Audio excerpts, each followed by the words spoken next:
Ustedes pueden ir al Japón y verán que van a haber estaciones del metro que alrededor de la estación hay cantidad de bicicletas y de motocicletas con que la gente va de su casa a la estación, deja la bici, deja la moto, toma el tren, se va a trabajar 8, 10, 12 horas, regresa en la noche, agarra la bici, agarra la moto, con la cual regresa a su casa. Si está lloviendo, la delegación de Benito Juárez, la de Coyoacán, la de Milpalta, ponen alrededor de la estación cantidad de paraguas que la gente agarra, se va a su casa y al día siguiente regresa ese paraguas a la estación, tal y como se ve en la estación en Nezahualcóyotl, aquí en la Ciudad de México. Nos da risa, ¿verdad?, cuando nos deberíamos de preguntar, ¿por qué lo podrán hacer los japoneses si son mucho más feitos que nosotros? ¿Y por qué no lo podemos hacer nosotros? ¿Saben ustedes por qué? Porque allá se educa bajo el principio de que si no es tuyo, debe ser de alguien. Y las cosas cambian, y ustedes no saben que las empresas, las instituciones en México, tenemos que gastar en poner policías y policías sobre policías, en videocámaras, en cajas fuertes, en alarmas, simplemente porque no se educó bajo el principio de que si no es tuyo, debe ser de alguien. También tenemos el gran poder de transformar a nuestra gente. Miren, el que cumple con sus obligaciones y da más de lo que debe, convierte su mundo en un paraíso. El que solo pide y solo exige, convierte su mundo en un infierno. Por favor, siempre estén en condiciones de dar un poquito a esta nación, a su México. Estén orgullosos de vivir en un país envidiado y codiciado por muchas otras naciones, que tenemos el México del desierto, el México del altiplano, el México de las costas, con una gastronomía llena de sabores, llena de colores. Cuidemos a México, amemos a este país, pero para ello se necesita que todos los mexicanos tengan la meta de querer ser extraordinarios y no vivir en una forma ordinaria. La diferencia entre ser un ordinario o trabajar en forma ordinaria las 8 horas nada más, a ser extraordinario solamente está en el extra. Estemos siempre, todos los días, dispuestos a dar ese extra y verán que México tiene todas las potencialidades para ser una gran potencia mundial. Nada más falta que nosotros estemos dispuestos a dar ese extra. También yo quisiera decirles por qué las empresas japonesas llegan a ser tan grandes. No crean que todas las empresas japonesas hayan sido fundadas por herederos de grandes fortunas o gente que se haya sacado la Lotería Nacional. No, son gente común y corriente que se reúne todas las tardes a soñar, a pensar en cómo construir su escuela, y a esa etapa nosotros la llamamos etapa del enamoramiento.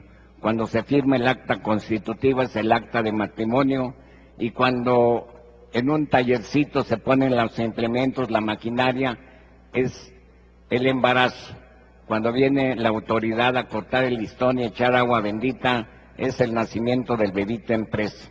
Y los 3 primeros años hay que trabajar las 24 horas al día para que ese bebito crezca lo más sano posible.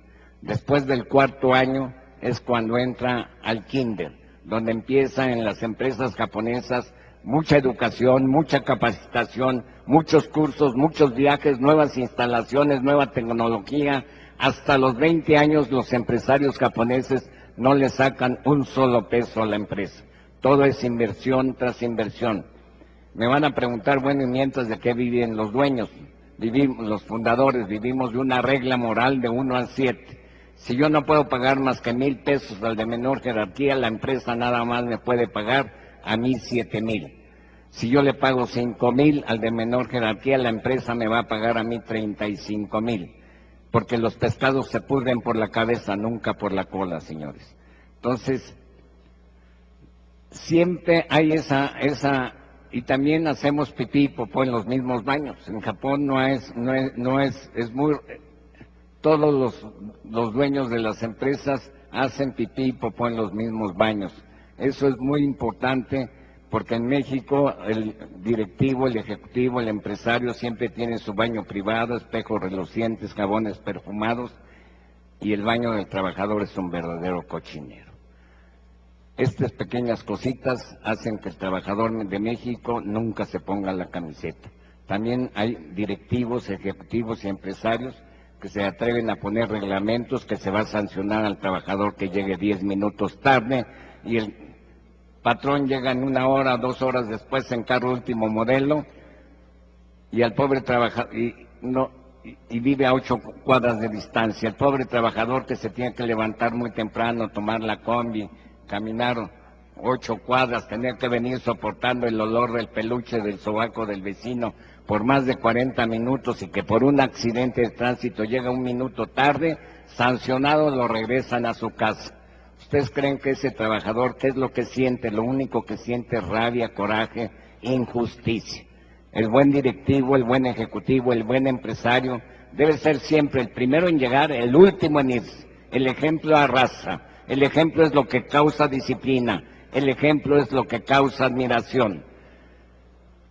Y de veras, les digo, de sangre japonesa, hecho en México, que en México tenemos un país extraordinario, que nos debemos de sentir orgullosos de descender una raza que no se atrevía a traicionar a su pueblo.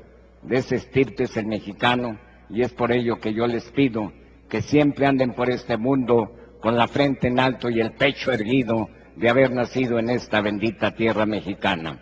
Y por último, quiero terminar con un cuento que me contó mi padre y con el cual cierro siempre todas mis pláticas. Había un bosque muy hermoso donde vivían muchos animalitos. De repente este bosque se empieza a incendiar y todos los animalitos empiezan a huir.